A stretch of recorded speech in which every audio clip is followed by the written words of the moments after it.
Here Jesus, dankie dat U die koning van ons lewens is. Ons wil, soos voordat ons begin luister na U woord, wil ons dit ook vanoggend sommer net bely. Here, ons is hier, omdat ons glo dat U die Here is, en omdat ons wil verklaar, dat U ons koning is. Ons wil ons harte, ons lewens vir U gee. Ons wil ons aan U toewy. Doen U vanoggend met ons, soos U wil. Amen. Ons gaan vanoggend saam lees uit Filippense 2 uit. Filippense 2 daarvan vers 1 af, en dit weer op die bord sit. As jy wil saam lees in die Bybel, Filippense 2 vers 1 tot 11.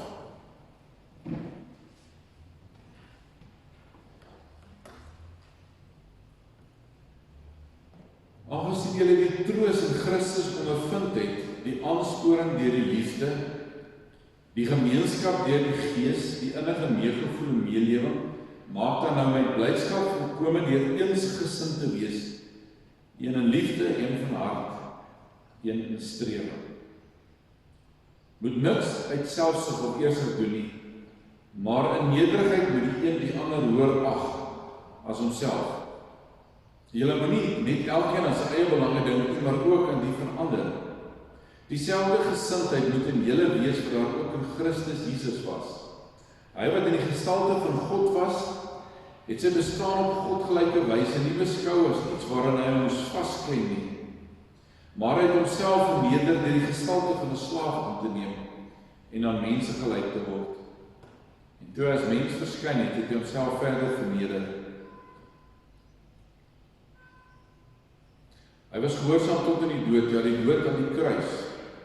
Daarom het God hom ook tot die hoogste eer verhef en hom die naam gegee wat bo elke naam is, sodat in die naam van Jesus elkeen wat in die hemel en op die aarde en onder die aarde is, die knie sou buig en elke tong sou erken dat Jesus die Here is tot eer van God die Vader.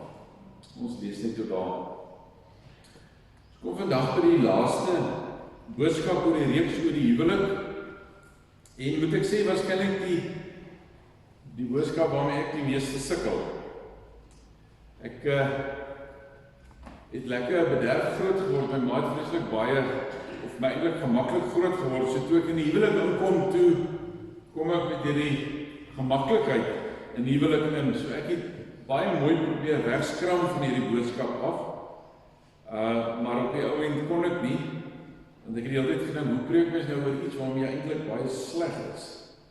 So, ek weet tog dat ons as Christene daarom ek ook hierdie boodskap van die Here nie kan ignoreer nie. Nou skryf Paulus hierso in vers 3 en 4, hy sê, moet niks uit selfsug of eersig doen nie, maar in nederigheid moet die een die ander hoër ag as homself. Julle moenie net elkeen aan sy eie belange dink nie, maar ook in die van ander. Nou ek weet nie van jou nie, maar vir my kom dit maar moeilik om aan ander se belange eers te dink. Ek is geneig om altyd maar my eie belange eers te stel. En nou kom die Here en hy roep ons op om in gehoorsaamheid aan hom te kies, om nie ons eie belange eers te plaas nie, veral nie in die huwelik nie. En let maar op daarop, dis 'n opdrag, dis so geskryf dat dit as 'n opdrag kom, so ons het eintlik nie 'n keuse hierin nie. Nie as ons in die Here gehoorsaam wil wees nie, ons moet anders se belange op ons eie stel. En dan gaan Paulus en hy maak nog so 'n bietjie moeiliker, en hy sê vir ons die standaard waarna ons dit meet is Jesus se standaard. Hy sê dieselfde gesindheid moet in julle wees wat daar in Christus was. So die baar word so 'n bietjie gelig. So die oomblik wanneer ons kinders van die Here is en ons stap in 'n huwelik in of in enige verhouding eintlik, selfs as gemeente, dan het ons nie 'n keuse nie, dan roep die Here ons op om in onsself te sterf en Jesus se voorbeeld na te volg. En ons hoef ook nie te wonder wat die Here van ons vra nie, want hy spel dit vir ons duidelik uit. Hy sê vir ons in vers 6 en 7, dis nou Jesus wat in die gestalte van God was, het dat sy bestaan op godgelyke wyse nie beskou as iets waarin hy ons vasklem nie, maar hy het homself verneder deur die gestalte van 'n slaaf aan te neem en aan mense gelyk te word. Miskien is daar van julle wat dink, okay, jippie, ek is nog nie getroud nie, of ek is nie meer getroud nie. Dit geld nie vir my nie, maar Paulus skryf hier vir alle gelowiges, so niemand kan hierby uitkom nie, of los kan kom hiervan nie. Dis hoekom ons van die begin af dit gesê het en dit weekliks herhaal het. Alles wat ons oor die huwelik sê, geld vir alle geestelike verhoudings binne die gemeente en tussen gelowiges. So as ons Paulus se opdrag hier baie ernstig wil neem, dan beteken dit ek en jy kan nie wag daarvoor nie. Ons moet moeite doen om so gou as moontlik die rol van 'n slaaf aan te neem. Om 'n Christen te wees, sê Paulus, moet ons die slaaf van ander wees. Dis die voorbeeld wat Jesus vir ons gestel het. So ons word hier opgeroep om op so 'n manier teenoor mekaar op te tree dat ons altyd die belange van ander bo ons eie sal plaas. Ons kan dit anders stel, Paulus verbied enige hoogmoed, enige begeerte wat ons het om bedien te word of gedien te word. In die gemeente en in die huwelik behoort dit ons gesindheid te wees, ons moet daaraan werk, dat ons gewillig is om vir mekaar as slawe te dien, om tot beskikking van die ander te wees. En dis hier waar ons baie keer uit die bus uitval. En ek dink hierso, mans is 'n bietjie skuldiger as vrouens. En ek sê dit as 'n man, so ek dink ek mag dit maar sê. Mans is oor die algemeen baie meer gemaksigtig as vrouens. Daar's die uitsonderings waar vrouens gemaksigtig is, maar dit is so uitsondering om weet gewoonlik wie die mans is wat moet diensbaar wees en altyd gereed wees om die vrou te bedien en haar gemaksig te bevorder. Meeste van die tyd is dit die mans. Ek dink ook die meeste van ons gaan nie in die huwelik in met hierdie gesindheid van ek wil dien nie. Ons natuurlike geneigtheid is ons gaan die huwelik in met 'n teenoorgestelde gesindheid van wat kan my maat vir my bied? So ons raak nie verlief op iemand en dink hoe gaan ek my geliefde dien nie? Ek dink dit is natuurlik.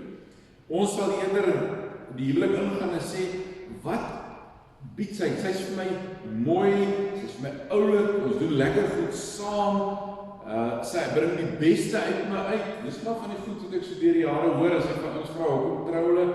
Dis wat kry ek by die ander een? Ons het pret saam.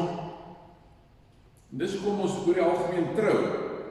En dis ook hoekom ons so sukkel om onvoorwaardelike lief te hê, want ons wil kry, ons wil verwag, omdat die ander een vir ons sekere dinge bied.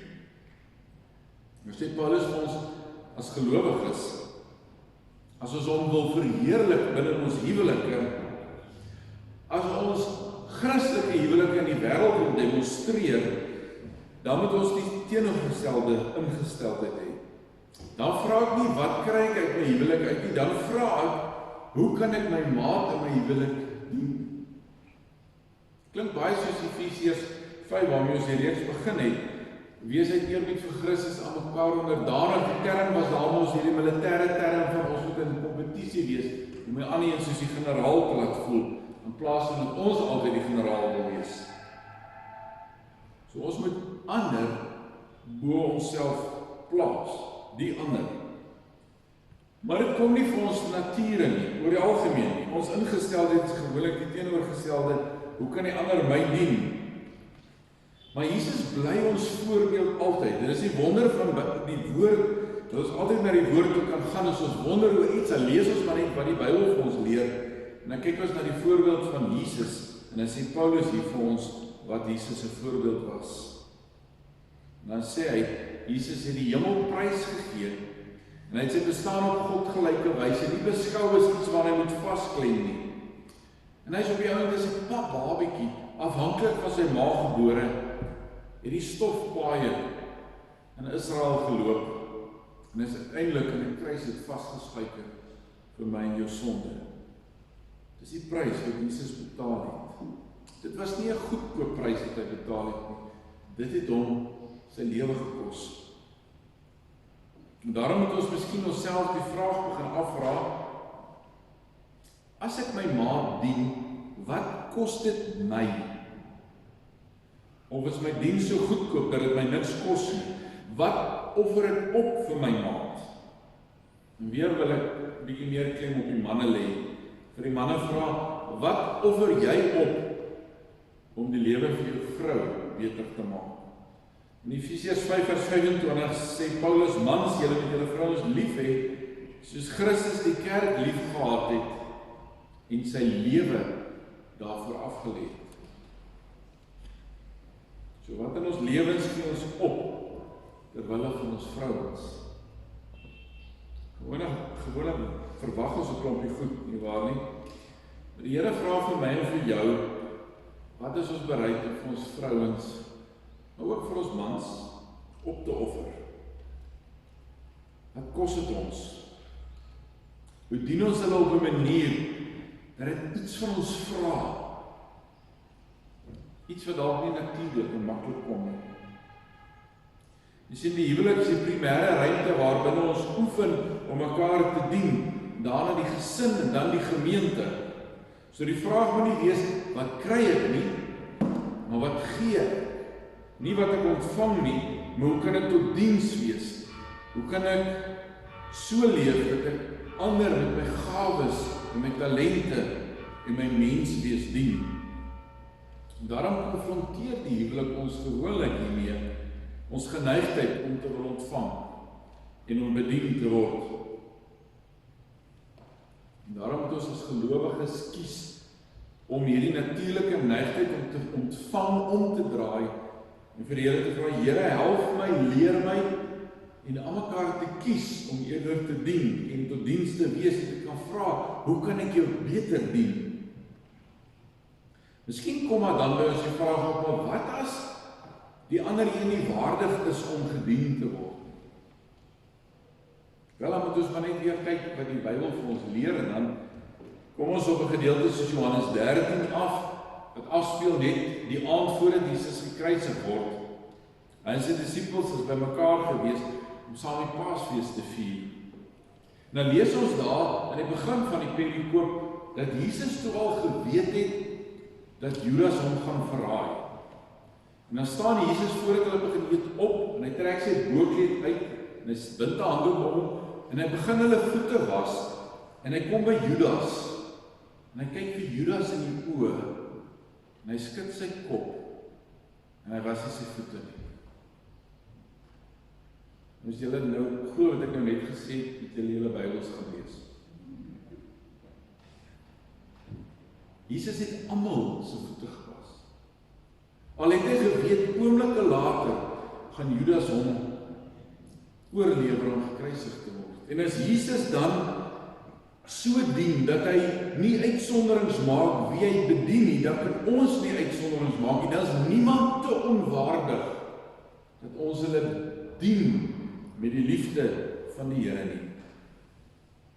En dan as Jesus klaar voete gewas het, sorry, ek het nou 'n teksversie gemis, dan kry ons hierdie gedeelte in Johannes 13. Nou vra Jesus vir hulle nadat hy die voete gewas het, verstaan julle wat ek julle gedoen het? Julle noem my julle leermeester en Here, en julle is reg, want ek is dit.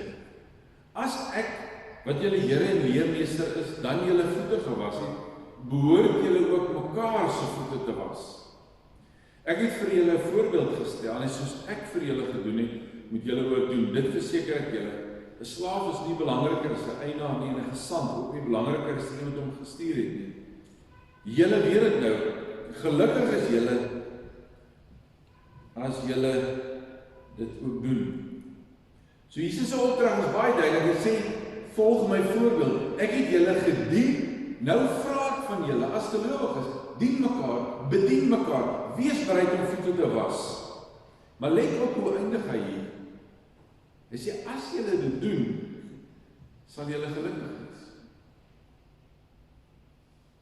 So as ons mekaar bedien, as ons mekaar se voete was, sal ons gelukkig wees. Nou ek weet nie van julle nie, maar ek wil baie graag gelukkig wees. Ek dink as 'n mens nie ongelukkig wil wees nie. Nou sê Paulus, dis eenvoudig as jy gelukkig wil wees. Ag nee, Paulus nie, Jesus. As jy gelukkig wil wees, doen wat ek gedoen het. Dien mekaar. Wees bereid om die minste te wees. Wees bereid om jou lewensmaat vir ander mense in die gemeente te dien en te bedien. Dan sal jy gelukkig wees. Die vraag is, glo ons dit? Glo ons dit dat as ek moet opoffer en iets wat nie natuurlik kom nie doen, dat my huwelik en die gemeente lewe beter gemaak. Vriende, Jesus het vreugde daarin gevind om die wil van die Vader te doen. Daar is vir hom niks belangriker as om sy Vader te gehoorsaam nie. Om die waarheid te sê, dit was die hoofdoel van sy bestaan. Ons lees daarvan, daar's baie tekste, ek het net so 3 uitgehaal, Johannes 5 vers 19, waar Jesus sê, dit verseker ek julle, die Seun kan niks uit sy eie doen nie, hy doen maar net wat hy die Vader sê doen, en wat die Vader ook wil doen, doen die Seun ook net so. So Jesus doen niks uit sy eie nie, hy kyk wat die Vader doen, en dan doen hy presies wat die Vader doen. So hy vind sy geluk om te doen wat die Vader doen. Daarom sal ons geluk vind as ons doen wat Jesus doen. Johannes 6 vers 38, ek het van die hemel afgekom, nie om my wil te doen nie, maar die wil van hom wat my gestuur het. So Jesus het een doel voor oog gehad, om die wil van sy Vader te doen. Johannes 4 vers 34, maar Jesus het vir hulle gesê, my voedsel is om die wil te doen van hom wat my gestuur het, en om sy werk te voltooi. Jesus vind vreugde, hy vind vervulling, hy vind betekenis in die doel, in die doen van die Vader se wil. En as dit vir hom vreugde verskaf het, as dit hom gelukkig gemaak het, as dit hom vervuld gemaak het, as dit die doel van sy bestaan is, dan behoort dit die doel van ons bestaan te wees, om in alles die wil van die Vader te doen. Ook deur ons vrouens, ons mans, ons medegelowiges te dien. Binne die gemeente, binne die huwelik. En daarom moet ons anders te dink oor ons Christelike huwelike. Dan moet ons in plaas van vra, wil jy met my trou? Moet ons eintlik sê, sal jy my toelaat om jou te dien met my menswees? Klink 'n bietjie vreemd, nee. Ek wil julle terugneem in Johannes 13 toe, waar Jesus gesê het, gelukkig is julle, as julle dit doen. Om te dien, vriende, is deur die eeue nog een van die geestelike dissiplines gewees, om diens te lewer. Dit oefen ons om soos Jesus te word. So as Jesus van ons vra om soos hy gedien het te dien, dan gaan ons, hoe meer ons mekaar in die huwelik en in die gemeente dien, word ons al hoe meer soos Jesus. Sien die wêreld al hoe meer iets van Jesus in ons lewens. En vriende, dit is ons hoogste roeping in die lewe, om die beeld van Jesus in ons lewens al hoe meer sigbaar te maak. Hoe meer ons soos Jesus word, onder andere deur mekaar te dien, hoe meer bring ons lewens lof en eer aan God. Daarom bly die huwelik en die gemeente die ruimte waarin ons oefen om ons geloof uit te lewe. Die huwelik is die eerste plek, die eerste gimnasium. Daarom wil ek vir jou vra, hoe lyk jou diensbaarheid in jou huwelik op hierdie stadium? Hoe lyk jou diensbaarheid in die gemeente? En ek wil vir jou kans gee om so 'n bietjie by die Here stil te word, om by die Here te hoor, Here, ek hoor u roep my op tot diens. Wat vra jy van my? Wat is die praktiese goed wat die Here vanoggend op jou hart kom lê, van wat hy van jou vra, om in jou huwelik en in die gemeente en in jou gesin meer diensbaar te wees? Ek gaan so tyd gee van stil gebed. Here Jesus, ons natuurlike, menslike ingesteldheid lyk nie soos u van ons vra nie. Ons is van nature gemaksigtig, gemaklik. Maar U roep ons vanoggend op om diensbaar te wees vir ons eggenotes, vir die lede van ons gesin, vir ander gelowiges vir die wêreld. Ons wil net vra, Here, kom help vir ons om op 'n praktiese manier dit te begin doen. Maak ons meer bewus vir die behoeftes van ander. Maak ons ingestel op die behoeftes van ander. En help ons om vinnig te wees om te dien en te bedien waar ons kan. Ons wil dien, Here, soos U gedien het. Help ons ook as gemeente om nie net op onsself gerig te wees nie, maar ook voortdurend te vra, hoe kan ons ook as gemeente mekaar, maar veral ook die wêreld kan dien. Dankie, Here, dat ons dit nie in eie krag hoef te doen nie, ook nie moet doen nie.